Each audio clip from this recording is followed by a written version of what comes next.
Now, I believe that these TVs are the best value OLED TVs that you can buy currently in 2024. Here's why. Don't forget to hit the red button to subscribe and give this video a thumbs up and click the notification bell to get my next video first.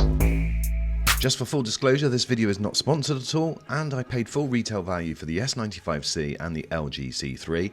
The LG G3 was provided for review. Now, the main reason that these TVs are best value is because they have dropped so much in price. Compare these averages. This is the average percentage that you'll pay compared to the original price, 70, 63 and 61%. Whereas when I did the same for the Sony A95L, you're still paying almost 90% of its original value. When it comes to design and build quality, the LG G3 is by far the more superior model, in my opinion, and the LG C3 and the Samsung S95C are pretty much similar. The G3 is the only one that doesn't come with a central stand. It comes with a wall mount which does disappear into the wall, which means that you are getting an incredibly flush look, and in my opinion an overall more premium feel. Viewing angles on all three of these TVs is superb. There is really no difference between them. So really, when it comes to design, it's probably just down to personal choice. But for me, I think definitely the G3 does edge it. What's your thoughts? I have done individual updated reviews on all three of these TVs, and I'll leave a link in the description so you can check those out if you want more details on any particular TV. So the first thing to be said is that one thing surprised me, and that is how close these TVs are. Considering there are some big differences, and when we come on to value you'll see that in these different models. I was blown away just at the quality of all three of them, but particularly how close in quality they were, considering the difference in prices. In many scenes I really found it hard to see that much difference, and I almost had to freeze frame and then pick out the differences.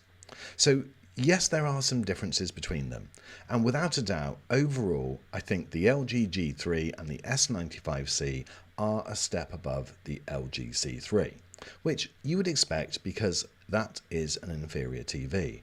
But boy, does it still deliver an incredible image, and probably for the majority of people, that would be an image enough to be one TV that they will go for. Now, the differences in the S95C and the LG G3 is without a doubt the brightness capability. They just get to the highlights far better and far brighter, and they don't lose any of the detail in between. And so therefore, if you want the complete package, well then you probably need to consider one of those two TVs. But what about value? If value is important, maybe different. So I've taken a quick snapshot from the 7th of March, which is today, as to the latest prices that you can pick these models up for. And unfortunately, the G3 just doesn't seem to have as good promotions on at the moment, so it didn't win any category for me. But the Samsung S95C, for the 55-inch versions in both the UK and the US, and the 65 version in the UK, I believe represent the best value.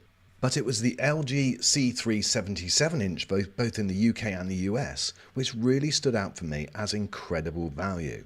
And those would be the models that I would consider if you've got the money and if you've got the space.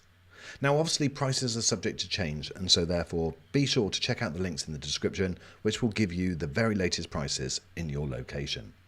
So what is so good about the S95C and the LG G3? Well, the G3 has an MLA screen, which is a multi-lens array, and the Samsung has a QD OLED.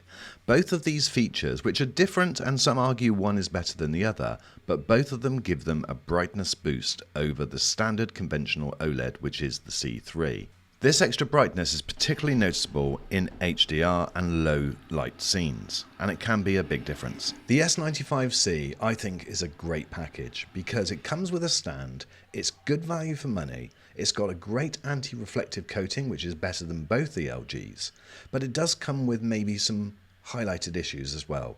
Many people have had problems with gaming, with PS5 blackouts, and also the build quality has been questionable at times. Certainly I would say that I've had no issue with mine at all, whereas I did have issues with last year's S95B. The picture quality is easily on a par with the G3. In fact, for gamers out there, HDR gaming I would say is definitely better, and it's definitely brighter.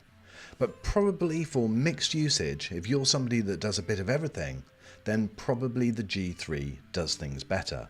It certainly, with the operating system and the processor, I think it upscales better, and so watching standard TV and cable content is definitely going to be better for me, in my opinion, on the G3. I really do have to stress that the margins between the S95C and the G3 are minimal. I would say in everyday bright content like this, then the G3 is noticeably better. But don't get me wrong, all three of these look good. And if I had one of these up on the wall, in fact, everyone that's looked at each of these TVs individually always comments on what a great TV it is. And so therefore, I don't think you can go wrong with any of them. There will be some highlights to the S95C over the G3 and vice versa. And obviously with the LG C3, you've got the fact that it costs a lot less money. And that, for some, will be a factor. On this scene, for instance, it's a dark scene with neon writing. I'd prefer the S95C in the bottom left corner, but the brightest image is the G3. Does that make it better? I don't know. I think it's down to opinion. So guys, this may not have cleared up too much for you, but what I hope it's done is to show you that the differences between all three of these TVs are actually pretty marginal. And do not get buyer's remorse if you decide to save money, because you're still getting a fantastic TV. However, I will be able to understand if someone says, let's bite the bullet and get one of the more expensive ones. So my friends, I'm going to try and summarize and to pick out the best bits about each of these TVs, hopefully to make you or to help you make the right decision. For the LG, I think the overall design and build quality is superior to the other two. Its upscaling capability and that processor just does a fantastic job, and so for overall general use and the overall brightness, I think it's the best TV. The Samsung has got a wider colour gamut, it's 144Hz refresh rate, and for gaming it is the best TV. It also has the best reflection handling, and remember it does come with that stand, and the LG G3 doesn't. But the LG C3 is still to be considered, because the big screen value, the gaming features, the overall value, it's a similar quality to the others, and it's got many identical features, which makes it an incredibly good TV. Now, that's probably as clear as mud for you guys, but I hope you've got some information now and will hopefully help you make the right decision. Thank you so much for watching this video, my friends, and I look forward to seeing you on the next.